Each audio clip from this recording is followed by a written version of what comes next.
जय हिंद। मैं assistant professor doctor Nishi Raghav Swami Vivekanand Subharti university से। तो जो अभ्यर्थी LT grade assistant professor UGC NET, TGT, PGT, NVS, KVS, CTET किसी की भी तैयारी कर रहे हैं उनके लिए स्पेशल हम कुछ आज लेकर आए हैं। तो आज हम चर्चा करने वाले हैं एक प्रसिद्ध उपन्यास देवरानी जेठानी की कहानी, जो गौरी दत्त शर्मा द्वारा 1870 में लिखी गई। और इस कहानी का प्रकाशन जो हुआ मेरठ के जिलाई छापाखाना द्वारा हुआ। और उस समय किसकी सहमति मिली, उस समय की अगर सहमति की बात करें तो उस समय के तत्कालीन गवर्नर ब्रिटिश केमसेन द्वारा सहमति से ये उपन्यास जो है प्रकाशित हुआ। आगे कथा सार पर हम प्रकाश डालते हैं, भूमिका पर सबसे पहले चर्चा कर लेते हैं।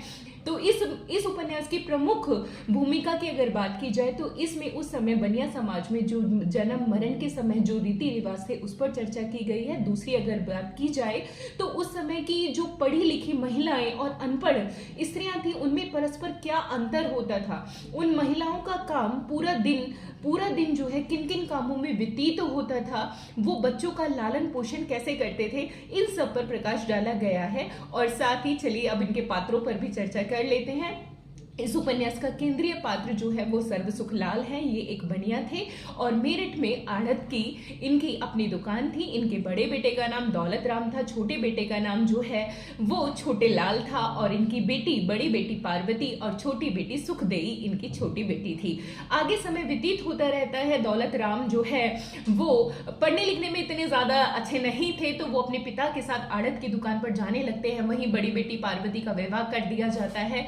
छोटे लाल जो छोटे बेटे थे उनको मदरसे में बिठा दिया जाता है। और उनकी छोटी बेटी पार्वती का विवाह जो है हापुड़ के वंशीधर के यहाँ जो प्रसिद्ध कबाड़ी वाले थे, एक बहुत धनवान कबाड़ी वाले थे, उसके यहाँ तय हो जाता है। 3 वर्ष के उपरांत जो इनकी छोटी बेटी है सुखदेई, उसका गौना होता है, वो अपना गौना करके ससुराल चली जाती है। ऐसे समय व्यतीत हुआ। धीरे धीरे इनके दौलत राम का यानी इनके जो बड़े बेटे थे उसका रिश्ता जो है वो खुर्जा के डूंगर सिंह की बेटी ज्ञानो के यहाँ से आता है। जो ज्ञानो है वही जेठानी बनती है। याद रखिएगा, नाम पूछ लिया जाता है, पात्र पूछ लिए जाते हैं, शहर पूछ लिया जाता है, स्थान पूछ लिया जाता है। तो ये भी आपको याद रखना है कि बड़े बेटे दौलत राम का विवाह कहाँ हुआ था। तो बड़े बेटे दौलत राम का विवाह जो है खुर्जा में। और किसकी पुत्री थी? वो डूंगर सिंह की पुत्री थी। नाम क्या है? ज्ञानो है। और ज्ञानो जो है वो पढ़ी लिखी नहीं थी।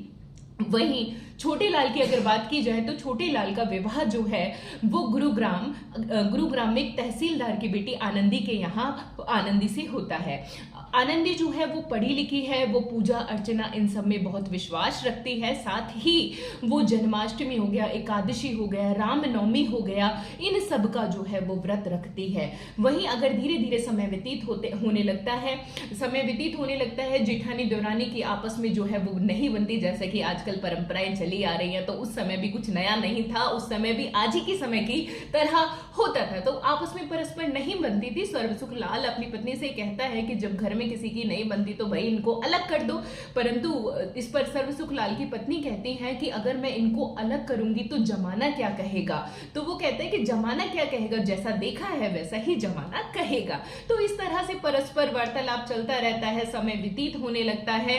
छोटे लाल के यहाँ जो है एक पुत्र रतन की प्राप्ति होती है। इस पर जेठानी ज्ञानो कहती है जिनके नसीब अच्छे होते हैं उनके यहाँ बेटा होता है, और जिनके नसीब खोटे होते हैं उनके यहाँ बेटी होती है। आपको क्या लगता है ये मनोवृत्ति अभी बदल गई है? तो अभी भी कहीं ना कहीं ये मनोवृत्ति हमें देखने के लिए मिलती है। तो इन्हीं सब चीजों को केंद्र में रखकर गोपाल राय ने उस समय की मनोवृत्तियों को अपने उपन्यास में उकेरा है। आगे अगर चर्चा की जाए तो कुछ समय व्यतीत हुआ।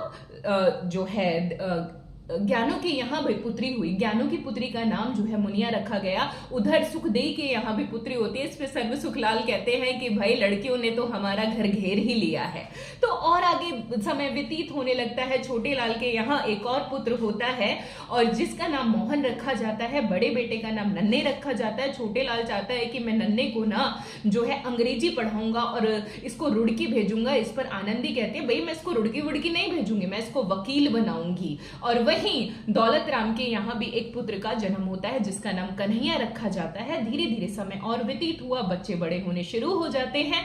बच्चे बड़े होते ही नन्हे का विवाह जो है वो झुन्नी मुन्नी के यहाँ तय हो जाता है, और वहीं दौलत राम की पुत्री का विवाह जो है मुनिया का अतरौली से हो जाता है। तो जब नन्हे विवाह करने के लिए जाता है तो वो अपने विवाह के दौरान 4 छंद गाता है। तो छंद पिरा की अइया, छंद पिरा की धार, अब का छंद जब कहूंगा जब सासू देगी हार। तो इस तरह से छंदों को गाता है। मैंने यहाँ एक छंद गाया, बाकी के 3 छंद आप लोग मुझे कमेंट में बताएंगे कि कौन से नन्हे 3 छंदों को और गाता है, क्योंकि प्रश्न पूछ लिया जाता है, उनका क्रम भी पूछ लिया जाता है, ये भी याद रखिएगा। विवाह हो जाता है, परस्पर सब लोग अलग अलग रहने लगते हैं। इस तरह से इस उपन्यास में पारिवारिक परिवेश का चित्रण किया गया है, साथ ही बनिया समाज की मनोवृत्तियों का उस समय क्या स्थितियां थी उनका चित्रण किया गया है। तो अगली वीडियो में आपसे मैं जल्दी मिलूंगी, और मेरा प्रयास रहेगा कि कोई अगला उपन्यास लेकर आऊं जिसमें और इसी तरह के महत्वपूर्ण तथ्यों पर हम प्रकाश डालें। अगर आप और चाहते हैं कि इसी तरह का हम कंटेंट आपके लिए लेकर आए तो प्लीज कमेंट में आप सभी बताइएगा कि हाँ मैम ये वाला उपन्यास आप लेकर आइए, इस वाले उपन्यास पे अभी हमें चर्चा करनी है। तो मिलते हैं नेक्स्ट वीडियो में, और याद रखिए भूलना नहीं है सब्सक्राइब करना डिपार्टमेंट ऑफ लैंग्वेज का चैनल सुभाटी यूनिवर्सिटी। जय हिंद।